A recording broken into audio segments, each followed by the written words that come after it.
Haukiba November thagi tang kun manga dagi Leimakhong talaiba Indian Army ge 57 Mountain Division ge military camp tagi mangkhiba Laishram Kamalbabu ge case Cbi Da Sinnabada State Cabinet na warep lawkhre ngarang numidang Chief Minister N Biren mayai tangbal lauduna pangthokhiba State Cabinet mapham da Kamalbabu mangkhiba ge case asi Cbi Da Sinnabada amata oina yanaduna warep lawkhibani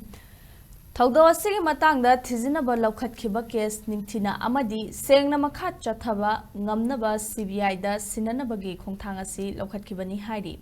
pangthokkiba cabinet mifam aduna atopa agenda nipan su puthoktuna khanakhibaga loinana approve tawkhi hairi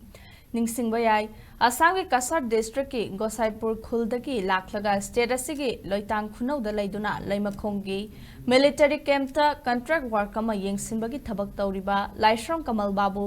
November thagi tang kun manga da military camp asimaktada changkhibadagi mapham khangdana mangkhibadagi ngasi fawba langla langjil ama fawba puthokpa ngamdana laikhibani